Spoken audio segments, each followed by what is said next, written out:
Hello everyone, the story I'm going to share today is the destruction of Cacao City. About 4,000 years ago, there was an old city called Cacao City in Linyi of Shangdong Province.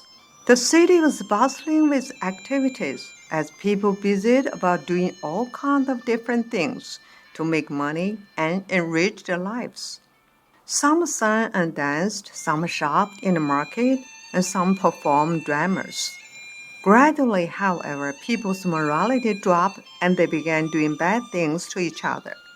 One day, the Queen Mother of Heaven changed into an old lady and visited this city. She wanted to find out if there were still good people left in the city.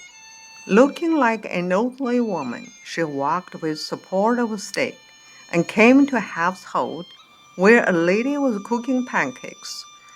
The Queen Mother came over and pleaded, "Sister, please be kind and give me something to eat. I haven't eaten anything for 3 days." Upon hearing these words, the lady raised her head and saw that there came an old woman with white hair.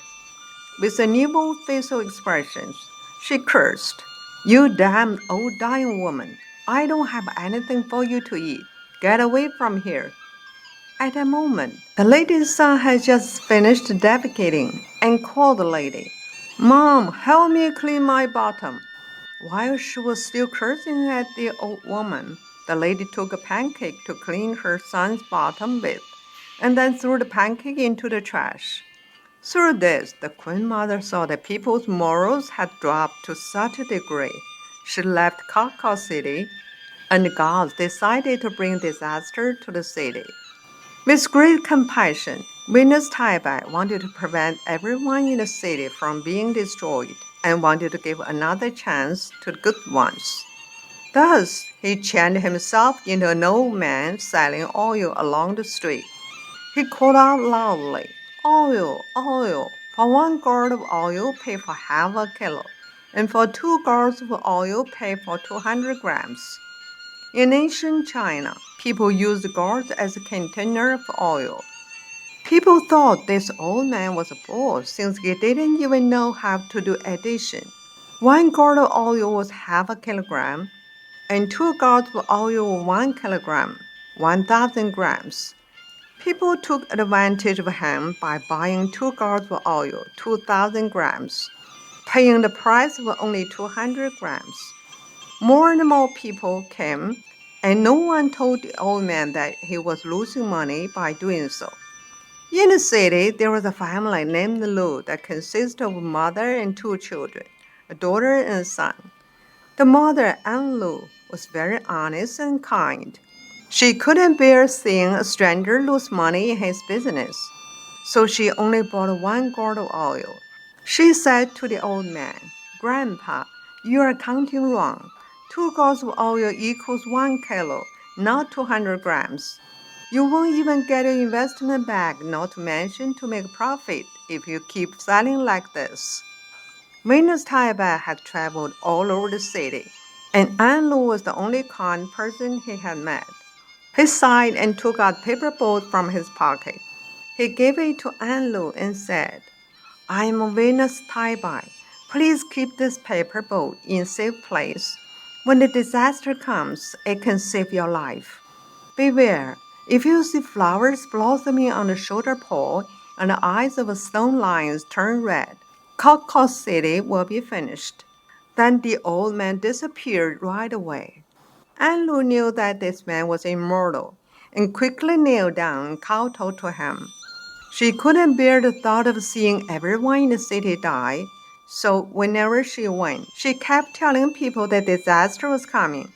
However, no one believed her, and they even laughed at her, saying she was daydreaming. On September 9th of the same year, there was a temple fair. Cacao City was very busy with crowds of people from all parts of the country.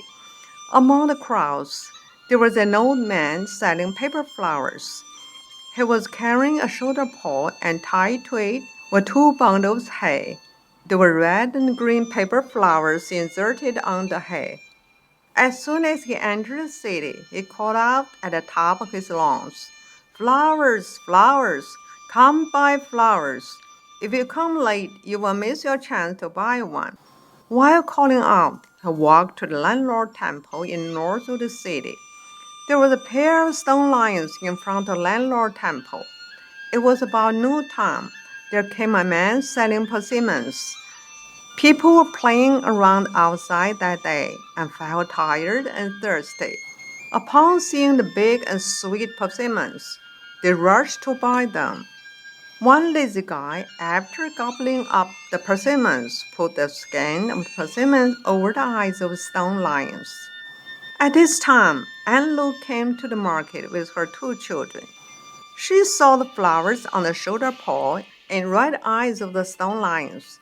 She understood immediately what was going to happen next based on the warning of the Venus Taipei. While running out of the city, she called out, "Run for your life, the disaster is coming." People laughed at her and said that she was crazy. On her way running out of the city, Anlo felt a strong wind blowing, and all of a sudden, dark clouds blotted out the sky. People in the city couldn't even see their own fingers in the darkness, and in no time, thunder seemed to tear the sky to pieces. This was followed by rain so heavy that it seemed to pour out from the Milky Way. While Anlo and her children ran, a flood with raw waves rose up everywhere. And Anlo remembered the paper boat given by Venus Taipei, and she quickly took it out. In no time, the paper boat became a real boat, and Anlo and her children climbed onto it. The boat drifted and drifted until it reached a bank, and the heavy rain stopped. Anlu climbed onto the bank with her children. When she turned to look at the city, she saw nothing but water. There was only vast expanses of water filling the overlying land. They were the only survivors from the whole city. Later, as the flood water subsided, this place was known as Kakalo Land. As we know, God knows what we are doing in the human world. May all kind-hearted people escape from the disaster and embrace bright future. Thank you very much for listening to the story. More touching stories will be ready for you if you just subscribe it. Thank you again.